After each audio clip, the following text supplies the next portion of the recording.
अब देखो बच्चों, आज जो हम टॉपिक स्टार्ट करेंगे और ये टॉपिक है मॉलिक्यूलर ऑर्बिटल थ्योरी, आणविक कक्षक सिद्धांत, MOT। ओके, तो देखो बच्चों, ये जो थ्योरी है ये कोवेलेंट बॉन्ड फॉर्मेशन को एक्सप्लेन करती है। समझे ना? किसको एक्सप्लेन करती है?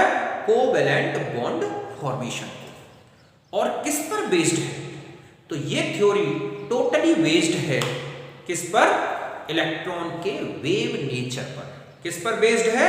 इलेक्ट्रॉन के वेव नेचर पर। ओके, तो फिर स्टार्ट करते हैं और सबसे पहले हम देखेंगे इसके जो इंपॉर्टेंट पोस्टुलेट्स हैं। तो देखो, फर्स्ट पोस्टुलेट ये कहता है कि covalent bond formed by interference of electronic waves. समझ गए ना बच्चों कि इस थ्योरी का जो पहला पोस्टुलेट है वो ये कहता है कि जो कोवेलेंट बॉन्ड का फॉर्मेशन होता है वो दो एटम्स जो कि बॉन्ड फॉर्मेशन के लिए आते हैं उनके इलेक्ट्रॉनिक वेव के इंटरफेरेंस से बनता है। और अब ये जो इलेक्ट्रॉनिक वेव का इंटरफेरेंस होता है वो टू टाइप्स से होता है। समझ गए ना बच्चों कि जो वेव्स होती हैं वो टू टाइप्स से क्या करती हैं? इंटरफेरेंस। इनमें से एक इंटरफेरेंस तो होता है कौन सा? कंस्ट्रक्टिव इंटरफेरेंस, जिसमें दो वेव्स सेम फेस में मिलती हैं। और एक होता है डिस्ट्रक्टिव इंटरफेरेंस, जिसमें दो वेव्स अपोजिट फेस में मिलती हैं। ओके, तो यहां पर मॉलिक्यूलर ऑर्बिटल्स जो बनते हैं, मींस जब मॉलिक्यूल का फॉर्मेशन होता है और जब एटम्स जो कि पार्टिसिपेट कर रहे हैं बॉन्ड फॉर्मेशन में, उनकी जब वेव्स मिलती हैं, इलेक्ट्रॉनिक वेव्स, तो मॉलिक्यूलर ऑर्बिटल्स की वेव बनती है। तो ये जो मॉलिक्यूलर ऑर्बिटल वेव है वो एटॉमिक वेव की कंस्ट्रक्टिव और डिस्ट्रक्टिव इंटरफेरेंस से बनती है। अब पहली कंडीशन है कि जब जो एटम है उनके इलेक्ट्रॉनिक वेव कंस्ट्रक्टिव इंटरफेरेंस करते हैं, इसी को बोलते हैं एडिशन, ओवरलैपिंग और positive overlapping of atomic orbitals, तब बनता है बॉन्डिंग मॉलिक्यूलर ऑर्बिटल का इलेक्ट्रॉनिक वेव। तो हम ऐसा लिखेंगे साई ए प्लस साई बी, मींस ये हमारे पास दो वेव है। ये है सपोज साई ए, ये भी क्या है? साई ए। और यहां पर दूसरी वेव आई, ठीक है, ये है साई बी, इसका एम्पलीट्यूड, और ये है साई बी। तो जब दोनों वेव के जो एम्पलीट्यूड है इनमें एडिशन हो जाता है, मींस कंस्ट्रक्टिव इंटरफेरेंस हो जाता है, तो अब जो ये वेव, ये एम्पलीट्यूड बना, या ये एम्पलीट्यूड जो बन रहा है, समझ गए बच्चों? तो ये जो एम्पलीट्यूड बना इस तरह से, ये होगा साई BMO, जो कि दोनों के एम्पलीट्यूड के जुड़ जाने से बना हुआ है।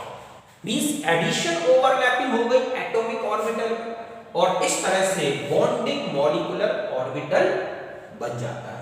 और जो एंटी बॉन्डिंग मॉलिक्यूलर ऑर्बिटल है, समझ गए ना, उसका जो वेव बनता है वो इन एटम की इलेक्ट्रॉनिक वेव के डिस्ट्रक्टिव इंटरफेरेंस से बनता है। मींस यहां पर जब दो वेव आती है तो इनके एम्पलीट्यूड, सपोज ये है साई ए और दूसरी जो वेव है, ओके, ये हो गया साई बी। तो जब ये साई ए और साई बी, इनकी जो एम्पलीट्यूड्स हैं ये अपोजिट में मिलेंगे, तो इस तरह से अब जो हमारे पास AMO बना, एंटी बॉन्डिंग मॉलिक्यूलर ऑर्बिटल की जो वेव बनी वो क्या हो जाएगी? साई ए माइनस साई बी। इस तरह से यहां पर साई ए माइनस क्या हो जाएगी? साई बी। समझ गए ना? तो किसी भी मॉलिक्यूलर ऑर्बिटल का जो फॉर्मेशन होगा वो इलेक्ट्रॉन की जो वेव्स हैं उनके इंटरफेरेंस से होता है।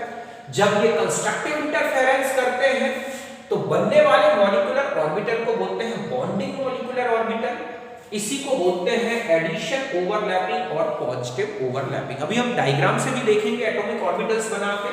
और जब ये अपोजिट फेस में मिलते हैं वेव्स, जिसे बोलते हैं डिस्ट्रक्टिव इंटरफेरेंस, इसी को बोलते हैं सबट्रैक्शन ओवरलैपिंग और negative overlapping of atomic orbital, और इसमें बनते हैं anti bonding molecular orbitals. Means दो जो एटम है, ठीक है, दो एटम्स जब मिलेंगे तो उनके इलेक्ट्रॉन्स की वेव्स मिलने से एक बॉन्डिंग और एक क्या बनेगा, एंटी बॉन्डिंग मॉलिक्यूलर ऑर्बिटल। जहां बॉन्डिंग बनेगी, वेव्स इंटरफेयर कर जाते हैं कंप्लीट, और इस तरह से बॉन्डिंग बन जाएगा। यहां पर एक प्रकार का रिपल्सन होता है, रिपल्सन होने के कारण जो एंटी बॉन्डिंग मॉलिक्यूलर ऑर्बिटल्स बनते हैं उनकी एनर्जी भी ज्यादा होती है। अब दूसरा पॉइंट आते हैं। दूसरा पॉइंट ये कह रहा है कि जो बॉन्डिंग मॉलिक्यूलर ऑर्बिटल्स बनेंगे उनकी जो इलेक्ट्रॉनिक डेंसिटी है वो इस तरह से रिप्रेजेंट करेंगे साई ए प्लस साई बी का स्क्वायर, और इस फॉर्मूले का सॉल्यूशन ये होता है साई ए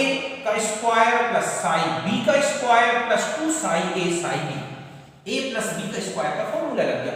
ये इक्वेशन ये बताता है कि जब बॉन्डिंग मॉलिक्यूलर ऑर्बिटल बनेगी तो दोनों एटम के जो न्यूक्लियस है उनके बीच में जो इलेक्ट्रॉनिक डेंसिटी होगी वो दोनों एटम की इलेक्ट्रॉनिक डेंसिटी से इतनी ज्यादा हो जाएगी। मींस हम ये कहें, इस तरह से समझें कि जब दो न्यूक्लियस एक दूसरे के पास, मींस दो एटम्स एक दूसरे के पास आए, हम जानते हैं कि इस तरह का ग्राफ होता है साई स्क्वायर, इस तरह से, ठीक है, ये है, तो ये हो गया सपोज साई ए, और फिर ये साई स्क्वायर, ऐसे ही दूसरा ये एटम आया, ये है इसका क्या, साई स्क्वायर बी।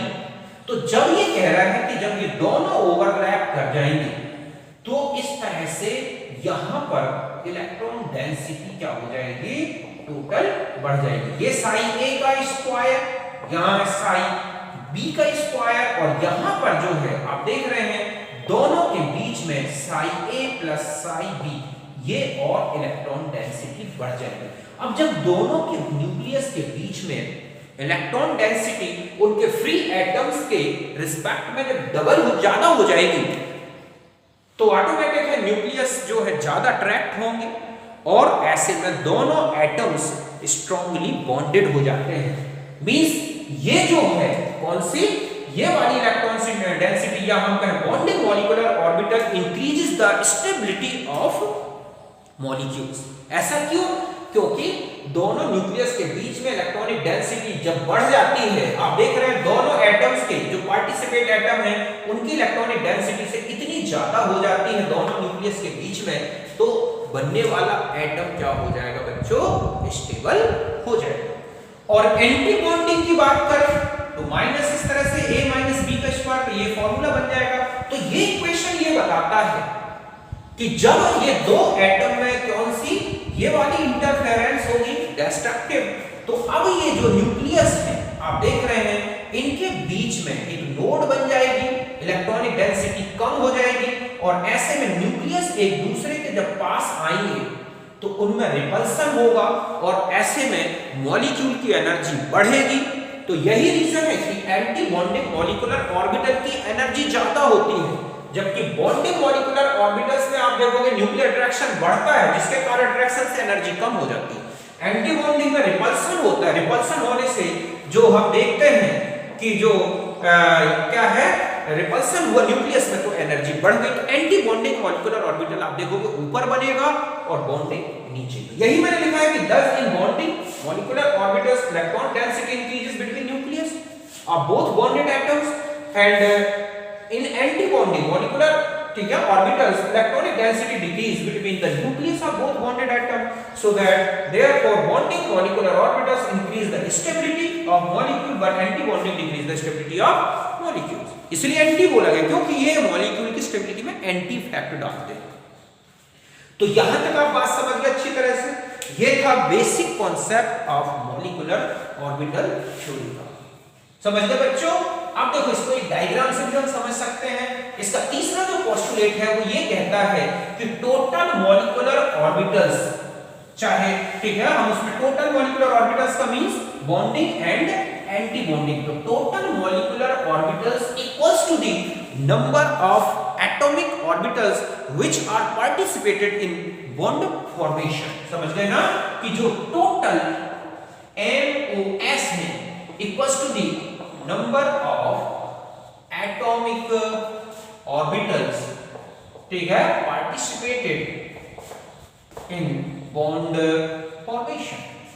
मींस दो एटॉमिक ऑर्बिटल्स पार्टिसिपेट करेंगे तो दो मॉलिक्यूलर ऑर्बिटल्स बनेंगे, जिनमें से एक बॉन्डिंग तो एक क्या होगा, एंटी बॉन्डिंग। और तीसरा चौथा जो पोस्टुलेट है कि filling of electron, filling of, ठीक है, electrons in MOS according to Hund's rule, ठीक है, अबाउ एंड पाउली एक्सक्लूजन। समझ गए बच्चों कि ये जो मॉलिक्यूलर ऑर्बिटल्स बनेंगे इनमें जो इलेक्ट्रॉनिक फिलिंग होगी, इलेक्ट्रॉन्स की जो फिलिंग होगी वो वही रूल्स लगेंगे जो रूल्स हम किसके लिए लगाते हैं, एटॉमिक ऑर्बिटल्स के। अब हम एक डायग्राम से समझते हैं कि सपोज ये है एक एटॉमिक ऑर्बिटल, ये है एक एटॉमिक ऑर्बिटल, सेम एनर्जी के हैं दोनों, सेम इलेक्ट्रोनेगेटिविटी के हैं, जैसे होमो एटॉमिक तो एक से ही प्लेन में आएंगे। यहां पर इनका हम ये कहें कि ये है इनकी वेव, समझ गए ना, ये क्या है इनका वेव, ये हो गया साइन ए, ओके। ऐसे ही यहां पर हम देखें कि ये है इनकी इलेक्ट्रॉनिक वेव, ये हो गया साइन बी। तो यहां पर एक ऑर्बिटल ऐसी बन जाएगी, ऐसा, और ये हो जाएगा इस तरह से। तो ये जो बना इसको हम बोलेंगे क्या, BMO, बॉन्डिंग मॉलिक्यूलर ऑर्बिटल। यहां पर जो अब नई वेव बनी होगी इनकी इंटरफेरेंस से, वो ऐसी हो जाएगी। यहां पर जो अब साई MO दिख रहा है, BMO, वो साई A प्लस क्या हो जाएगा, साई B। और ये जो बना है इसको बोलेंगे एंटी बॉन्डिंग MO।